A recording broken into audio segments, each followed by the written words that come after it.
अस्सलाम वालेकुम नाजरीन, उर्दू पर मैं खुशामदीद। मैं हूँ आपका मेजबान जोहेब मंशा। इस वक्त हम नुमाइश चौरंगी कराची पर मौजूद हैं, जहाँ पर पाकिस्तान तहरीक इंसाफ की जानब से प्रोटेस्ट की कॉल दी गई थी। प्रोटेस्ट का वक्त था शाम 5 बजे। 5 बजे ही जो पाकिस्तान तहरीक इंसाफ के कारकुनान हैं, जो एहतजाजी मुजाहिरीन हैं, उनकी आमद का सिलसिला जारी हो गया था। अब जैसे ही मगरिब का वक्त गुजरा है तो काफी ज्यादा तादाद है कारकुनान की, खवातीन की एक अच्छी खासी तादाद है। और यहाँ पर एक एरिया जो है, जो चौरंगी है, बुनियादी तौर पर ये इंतजामिया की जानब से मुख्तिस की गई थी कि इससे आगे नहीं बढ़ना, लेकिन अब जो है वो यहाँ पर फैसला किया गया है कि यहाँ पर जो मुजाहिरीन है वो आगे जाएंगे, मार्च करेंगे। खवातीन की अच्छी खासी तादाद यहाँ पर मौजूद है, नौजवानों की अच्छी खासी तादाद मौजूद है। खवातीन से जानते हैं इस प्रोटेस्ट के हवाले से। और अस्सलाम वालेकुम। वालेकुम सलाम।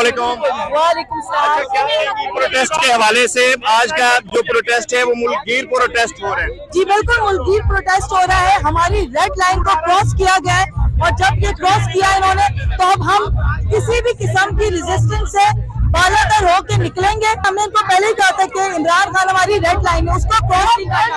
ये क्रॉस कर चुके। कल हम निकले थे, कल इन्होंने शेलिंग की, इन्होंने हमारे ऊपर डंडा बरसाया। बजाते खुद मुझे बिठा के थाने लेके जाया गया। हमने क्या किया था, हमारे पास तो फोन भी नहीं थे, हमने फोन भी दूसरों के बैग में रखे हुए थे और हमारी फैमिली और तमाम लोग कितने परेशान थे हमारे लिए कि हमें कुछ समझ नहीं आया हम क्या करें। बताएंगे कि क्या है लाई अमल है अभी का प्रोटेस्ट? अभी हम लोग का लाई अमल ये है कि हम इंशाल्लाह तिब्बत सेंटर की तरफ मूव कर रहे हैं और वहाँ पर जाके अपना मतलब लेकिन पूरा एहतजाज करेंगे। यहाँ तक मुख्तिस था, आगे हो सकता है शेलिंग भी हो।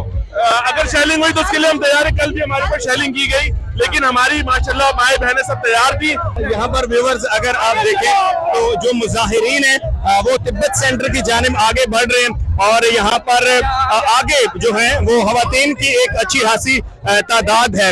और जो कि आपको ये बताएं कि प्रोबेबली चांसेस हैं कि यहाँ पर शेलिंग की जाएगी पुलिस की जानिब से। इससे आगे पुलिस की भारी नफरी जो है वो तैनात है और यहाँ पर जो प्ले कार्ड्स हैं पार्टी के वो एहतजाजी मुजाहिरीन के हाथ में है। अगर आप देखें तो नुमाइश चौरंगी पर ही प्रोबेबली जो है वो प्रोटेस्ट किए जाते हैं और तिब्बत सेंटर जो है अगर उस तरफ जाते हैं तो डेफिनेटली जो इंतजामिया है या पुलिस है वो कोशिश करेगी मुजाहिरीन को रोकने की।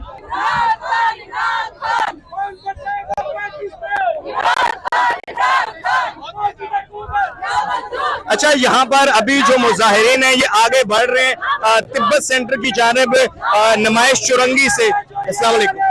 क्या कहेंगे आप? आगे बढ़ रहे हैं, आगे मुमकिन है शेलिंग वगैरह भी हो जाए तो खतरा नहीं होगा? जी देखे, हम लोग आदी हो गए। इन्होंने अगर कल हमें डराने की कोशिश की, हम नहीं डरेंगे। ये हमें डरा के घर पहुंचाना चाहते हैं, हमारी तहरीक को खत्म करना चाहते हैं। ये हकीकी आजादी की एक तहरीक है और तहरीक में कुर्बानियां देनी पड़ती है, हम दे रहे हैं। कल भी सही, आज भी सहेंगे, लेकिन हम डर के घरों में नहीं बैठेंगे ना हम बैठेंगे। अच्छा, यहाँ पर अगर आप देखें तो खवातीन जो हैं उनकी आगे तादाद काफी ज्यादा है और आगे जो समझे कि फ्रंट लीड पर हैं वो खवातीन हैं और उसके अकब में उसके पीछे जो है वो एक अच्छी खासी तादाद है। अच्छा, अभी हमने देखा कि पहले इतने लोग नहीं थे, अब बढ़ गए हैं। जो टाइम गुजरेगा, एक तो उन्होंने रास्ते बंद किए हुए नुमाइश चौरंगी के सारी तरफ से कंटेनर लगा के बंद कर दिए, इसी लोगों को आने में मुश्किल हो रही है। लेकिन आप देखिएगा जो टाइम गुजरेगा बड़ी तादाद में कराची निकलेगी बाहर। क्यों ना निकले, खान साहब की बात है, रेड लाइन क्रॉस की इन्होंने, तो अभी आप देखते जाइए। हम डरते नहीं है, हम पूरा मन एहतजाज कर रहे हैं।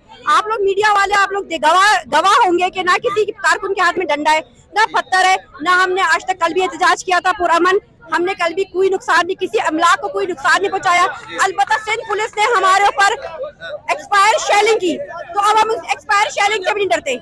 यहाँ पर जो है वो रैली अभी जो है वो आगे तिब्बत सेंटर की तरफ बढ़ रही है और रैली के अंदर खवातीन की एक अच्छी खासी, खवातीन मुजाहिरीन की एक अच्छी खासी तादाद मौजूद है। कुछ मेल भी हैं यहाँ पर, मेल हजरात भी, इनसे बात करते हैं। अस्सलाम वालेकुम।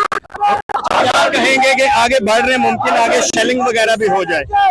देखिए जी, हम तो पुरअमन है और पुरअमन तरीके से आगे बढ़ रहे हैं और कल भी इन्होंने यही जुल्म किया और आज भी अगर करना चाहे तो कर ले, लेकिन ये बढ़ती जाएगी तहरीक। ये आजादी की तहरीक है, ये आगे की तरफ बढ़ती जाएगी इंशाल्लाह। अच्छा, अभी तक जो मुकदमा है वो दर्ज नहीं किया जा सका, जबकि पंजाब के अंदर गवर्नमेंट भी आपकी है, पीटीआई की है, तो क्या वजूहात है, क्यों नहीं दर्ज किया जा रहा? वजूहात वो शख्सियात है जिनका नाम लिया गया है, वो शख्सियात है वजूहात, और उसमें एक शख्स खास तौर पर वो सबसे बड़ा वजह है। सही है। चलें जी, अभी यहाँ पर जो है वो जो रैली है, रैली की सूरत में लोग आगे बढ़ रहे हैं और हम आपको लम्हा बलम्हा उर्दू पॉइंट पूरे पाकिस्तान से जो इस वक्त प्रोटेस्ट हो रहे हैं और जो करंट सूरत हाल है इससे आगाह करता रहेगा। देखते रहिए उर्दू पॉइंट।